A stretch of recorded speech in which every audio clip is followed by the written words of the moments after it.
حضرت خالد بن ولید رضی اللہ تعالی عنہ کی اسلامی خدمات۔ حضرت خالد بن ولید رضی اللہ تعالی عنہ کا اسلام قبول کرنا تھا کہ کفر پر گھیشی طاری ہو گئی۔ آپ رضی اللہ تعالی عنہ کے ساتھ اکرمہ بن ابی جہل اور عمرو بن عاص بھی حلقہ بگوش اسلام ہو گئے۔ صلح حدیبیہ کے بعد حضرت صلی اللہ علیہ وآلہ وسلم کی زندگی کے 4 سال اور اس کے بعد حضرت ابو بکر، حضرت عمر فاروق رضی اللہ تعالیٰ عنہ کے ادوار حکومت میں حضرت خالد بن ولید کے کارناموں سے اسلام کی تاریخ مہر منیر کے مانند چمک رہی ہے۔ مورخین کے مطابق حضرت خالد بن ولید نے چھوٹی بڑی 145 لڑائیاں لڑیں اور ایک بھی لڑائی میں شکست نہیں کھائی۔ عرب میں مشہور تھا کہ جس جنگ میں حضرت خالد بن ولید ہوں گے اس میں فتح غالب ہے۔ آپ کثرت و قلت کے اعداد و شمار سے بے نیاز تھے۔ نیپولین، سکندر، ہٹلر اور دنیا کے بڑے سے بڑا کوئی جرنیل حضرت خالد بن ولید کی پرچھائی تک بھی نہ پہنچ سکا۔ جنگ موتا سے لے کر ایران کی سب سے بڑی لڑائی تک کون سا موقع ہے جہاں اولو العزم جرنیل کے ان مٹ نقوش نے اسلامی تاریخ کو روشن نہیں کیا۔ حضرت خالد بن ولید میدان جنگ میں۔ اسلام میں آنے کے بعد ذیل میں ہم حضرت خالد بن ولید کی پہلی جنگ میں شرکت کا واقعہ سید امیر احمد کی زبان سے نقل کرتے ہیں۔ اس سے آپ کو معلوم ہوگا کہ اسلامی جرنیل کی وہ کون سی خصوصیات تھیں جن کے باعث انہیں حضرت صلی اللہ علیہ وآلہ وسلم نے سیف اللہ کا لقب عطا فرمایا۔ غزوہ موتا، جمادی الاول 8 ہجری۔ یہ پہلا غزوہ تھا جس میں حضرت خالد بن ولید رضی اللہ تعالی عنہ اسلام لانے کے بعد شریک ہوئے اور یہ غزوہ آپ ہی کے ہاتھوں فتح ہوا۔ شرجیل والی بصرہ کے پاس حضرت حارث بن عمیر کو خط دے کر روانہ کیا گیا تھا۔ دنیا بھر میں قاصد کی عزت اور جان کی حفاظت فرض سمجھی جاتی ہے، لیکن اپنی طاقت کے الزام میں شرجیل نے حضرت حارث کو نہایت بے دردی سے شہید کرا دیا۔ جب رسول کریم صلی اللہ علیہ وآلہ وسلم کو اپنے صحابہ کی اپنے قاصد کی شہادت کی خبر ملی تو سخت صدمہ ہوا۔ کچھ عرصہ آپ صلی اللہ علیہ وآلہ وسلم یہودیوں کی مخالفت دبانے میں مصروف رہے، لیکن جوں ہی اس طرف سے اطمینان حاصل ہوا، حضور صلی اللہ علیہ وآلہ وسلم نے 30,000 مسلمانوں کا ایک لشکر حضرت حارث بن عمیر کا قصاص لینے کے لیے روانہ کیا۔ لشکر کی امارت زید بن حارثہ کے سپرد ہوئی۔ روانگی سے قبل حضرت صلی اللہ علیہ وآلہ وسلم نے ہدایت فرمائی کہ اگر زید بن حارثہ شہید ہو جائیں تو جعفر بن ابی طالب لشکر کے امیر ہوں گے، اگر جعفر بھی شہید ہو جائیں تو عبداللہ بن رواحہ امیر ہوں اور ان کے بعد مشورے سے سردار مقرر کیا جائے۔ حضرت رسول کریم صلی اللہ علیہ وآلہ وسلم شتاء الوداع تک لشکر کے ہمراہ گئے اور اس کے بعد آپ صلی اللہ علیہ وآلہ وسلم واپس تشریف لے آئے۔ موتا سرزمین شام کا ایک چھوٹا سا قصبہ ہے۔ جب یہ لشکر موتا پہنچے تو شرجیل نے لشکر اسلام کا احوال معلوم کرنے کے لیے اپنے بھائی سدوس کو 50 سواروں کے ساتھ روانہ کیا۔ مشرکین کا یہ گروہ مسلمانوں کی بے خبری میں پہنچا اور جنگ شروع ہو گئی۔ چنانچہ سدوس مارا گیا۔ شرجیل اپنے بھائی سدوس کے قتل کی خبر سن کر خوف زدہ ہو گیا اور قلعہ میں پناہ لی۔ پھر وہاں سے اپنے ایک اور بھائی قیصر روم کے پاس جو یلغار میں تھا مدد لانے کے لیے بھیجا۔ چنانچہ ہرقل نے اس کے ہمراہ 1,00,000 فوج بھیج دی۔ بعض مورخین نے کہا ہے کہ اس فوج کی تعداد 1,00,000 سے زائد تھی۔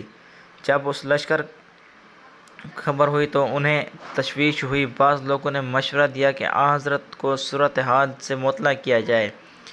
حضور صلی اللہ علیہ وسلم کو چاہے ہمیں واپسی کا حکم دیں یا کمک روانہ فرمائیں، لیکن عبداللہ بن روا نے کہا، اے لوگو، جس چیز یعنی شہادت سے تم ڈرتے ہو اسی کے لیے تو وطن چھوڑ کر یہاں آئے ہو۔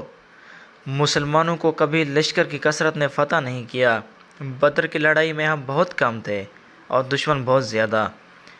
ہمارے پاس بے سر و سامان کی وجہ سے صرف 2 گھوڑے تھے، لیکن پھر بھی خدا عزوجل نے کفار کی جو ہر طرح سے ساز و سامان سے آراستہ تھے ہم ہی کو فتح عطا فرمائی۔ اس وقت ہماری مہم تکمیل صرف 2 صورتوں میں ہو سکتی ہے، یا تو ہمیں فتح حاصل ہوگی اور ہمارا غازیان اسلام میں شمار ہوگا، یا شہادت نصیب ہوگی۔ تو اس صورت میں ہم جنت میں اپنے دوستوں سے ملاقات کریں گے اور ہر صورت میں خدا تعالیٰ کی رضا مندی حاصل کریں گے، جو ہماری زندگی کا اعلیٰ مقصد ہے۔ صحابہ کرام رضی اللہ تعالیٰ عنہ نے حضرت عبداللہ کی تائید کی، چنانچہ مومنین اور مشرکین کے صف مقابلے میں لے کر آئے۔ حضرت زید رضی اللہ تعالیٰ مسلمانوں کی قیادت کرتے ہوئے شہید ہو گئے۔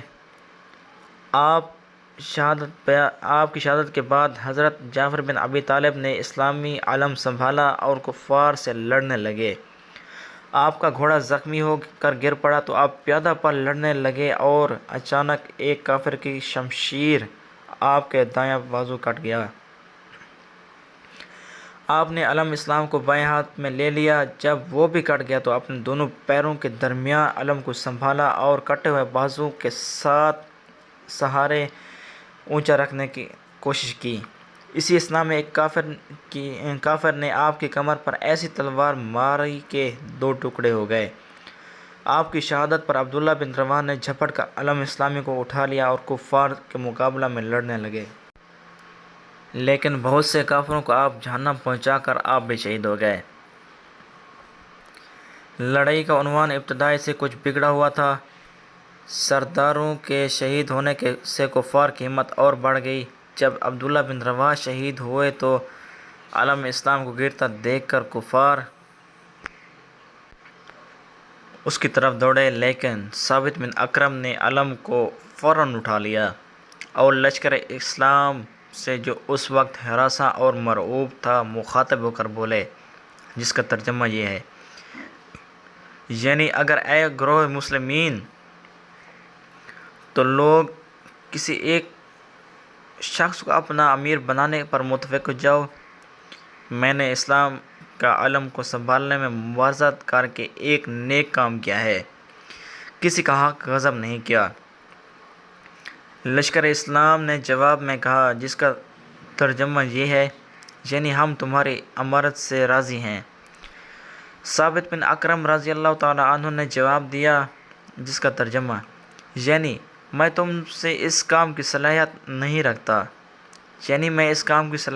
رکھتا، تم لوگ خالد بن ولید کی امارت پر متفق ہو جاؤ۔ چنانچہ مسلمان اس رائے پر متفق ہو گئے اور حضرت خالد بن ولید کو امیر لشکر بنا لیا۔ حضرت خالد بن ولید رضی اللہ تعالیٰ عنہ نے بڑھ کر حضرت ثابت بن اکرم سے علم لے لیا۔ علم اسلامی کو لیتے وقت آپ نے حضرت ثابت بن اکرم سے کہا، تم مجھ سے عمر میں بھی بڑے ہو اور مرتبے میں بھی، کیونکہ تم اصحاب بدر میں سے ہو۔ لیکن حضرت ثابت بن اکرم نے فرمایا، یہ سب کچھ صحیح، مگر فنون جنگ میں مہارت، شجاعت اور مردانگی تمہارا ہی حصہ ہے۔ فی الواقع میں نے تمہیں ہی دینے کے لیے یہ علم اٹھا لیا تھا۔ حضرت خالد بن ولید امیر لشکر ہوئے تو مسلمان خوف زدہ ہو کر بھاگ رہے تھے۔ یہ حال دیکھ کر خالد بن ولید کے اشارے سے قتیبہ بن عامر نے پکار کر کہا، مسلمانوں، میں تم سے پوچھتا ہوں، اگر تم موت سے بھاگ کر کہاں جا سکتے ہو؟ وہ تمہیں ہر جگہ آ پکڑے گی، پھر کیوں نہ میدان جہاد میں مردوں کی طرح جان دے دیں؟ ذرا غور تو کرو، اللہ کے راستے میں جہاد کرتے ہوئے شہید ہونا اچھا ہے یا بزدلوں اور نامردوں کی طرح بھاگتے ہوئے؟ پشتوں پر دشمن کے تیر کھا کر نامرادی اور ذلت کی موت مرنا۔ یاد رکھو، جو لوگ موت سے ڈر کر بھاگتے ہیں، دنیا کے کسی حصے میں انہیں ذلت، خوف اور نامرادی سے نجات نہیں ملتی۔ ایک مومن کی سب سے بڑی کامیابی یہی ہے کہ وہ مردانہ وار مقابلہ کرتے ہوئے سینے پر زخم کھائے اور سرخرو ہو کر اپنے معبود کے دربار میں پہنچ جائے۔ کیا تم اس معمولی سی بات کو بھی نہیں سمجھتے؟ اگر یوں ہی بھاگتے رہے تو کافر تم میں سے کسی ایک کو بھی گھر تک پہنچنے نہیں دیں گے اور تم سب بزدلوں کی موت مرے جاؤ گے۔ یہ سن کر مسلمان سنبھلے اور حضرت خالد بن ولید نے حیرت انگیز پھرتی اور ہوش مندی سے انہیں منظم کر کے دشمن کو آگے بڑھنے سے روکا۔ لڑائی اپنے پورے زور پر تھی کہ شام ہو گئی اور دونوں لشکروں نے اپنے اپنے پڑاؤ کا رخ کیا۔ صبح ہوئی تو میسرہ کو میمنہ کی جگہ استادہ کیا اور اس صورت سے لشکر کی ایسی کایا پلٹ ہو گئی کہ دیکھنے والا یہ نہیں بتا سکتا تھا کہ یہ وہی لشکر ہے جو کل لڑ رہا تھا۔ مشرکین نے جب لشکر کو اس ترتیب سے دیکھا تو خوفزدہ ہو گئے اور یہ سمجھے کہ رات ہی رات مسلمانوں کو کمک مل گئی۔ اس خیال نے ان پر ایسا ہراس طاری کیا کہ مقابلے کی تاب نہ لا سکے اور راہ فرار اختیار کی۔ اس طور پر اللہ تعالیٰ نے حضرت خالد بن ولید کو مظفر منصور کیا اور دشمنان اسلام کو شکست ہوئی۔ جنگ موتہ میں خالد بن ولید رضی اللہ تعالیٰ عنہ نے جس بہادری اور تدبر کا مظاہرہ کیا، تاریخ میں ان کی کوئی مثال نہیں ملتی۔ کہاں 3000 مسلمان اور کہاں 1,00,000 کفار، لیکن حضرت خالد بن ولید کے حسن تدبیر نے اقلیت کو اکثریت پر غالب کر دیا اور کافر خوف زدہ ہو کر میدان سے بھاگ گئے۔ جنگ موتہ میں دوسرے دن حضرت خالد بن ولید کا لشکر اسلام کی ترتیب بدل دینا ایک بہت بڑی جنگی تدبیر تھی جو خاطر خواہ طریقے پر کامیاب ہوئی۔ اس جنگ میں مسلمانوں نے فتح ان دشمنان اسلام کی آنکھیں کھول دیں جو اپنی اکثریت کے بل بوتے پر مٹھی بھر موحد صحابہ کرام رضوان کو ختم کر دینا چاہتے تھے۔ معتبر روایتوں کے مطابق جنگ موتہ میں حضرت خالد بن ولید رضی اللہ تعالیٰ عنہ کے ہاتھ سے 9 تلواریں ٹوٹیں۔ جنگ موتہ سے فارغ ہونے کے بعد حضرت خالد بن ولید رضی اللہ تعالیٰ عنہ نے مدینہ منورہ کا رخ کیا اور راستے میں ان قلعہ والوں کا محاصرہ کیا جنہوں نے جاتے وقت پریشان کیا تھا۔ اس قلعہ کو فتح کر کے اس پر قبضہ کر لیا۔ سیف اللہ کا خطاب۔ جنگ موتہ میں لشکر اسلام کے عمرا کے علاوہ 10 اور جلیل القدر صحابی شہید ہوئے۔ معتبر ذرائع سے ثابت ہے کہ اللہ تعالیٰ نے جنگ موتہ کے تمام حالات سے اپنے رسول اللہ صلی اللہ علیہ وآلہ وسلم کو مطلع کر دیا تھا اور حضرت محمد صلی اللہ علیہ وآلہ وسلم اپنے اصحاب کو لڑائی کے حالات سے آگاہ فرما رہے تھے کہ چنانچہ آپ صلی اللہ علیہ وآلہ وسلم نے ارشاد فرمایا، جس کا ترجمہ یہ ہے: زید نے علم اٹھا لیا اور وہ شہید ہوئے، پھر جعفر نے علم سنبھالا، وہ شہید ہو گئے، اور ان کے بعد ابن رواح نے علم اسلامی کو لیا تو وہ بھی شہید ہو گئے۔ ان الفاظ کو ادا کرتے وقت حضرت رسول اکرم صلی اللہ علیہ وآلہ وسلم کی مبارک آنکھوں سے آنسو جاری تھے۔ آپ صلی اللہ علیہ وآلہ وسلم نے فرمایا کہ ابن رواح کے بعد خالد بن ولید رضی اللہ تعالیٰ عنہ نے جو خدا کی تلوار ہے، علم سنبھالا ہے اور فتح پائی ہے۔ پھر فرمایا، یا الہی، خالد تیری تلوار ہے،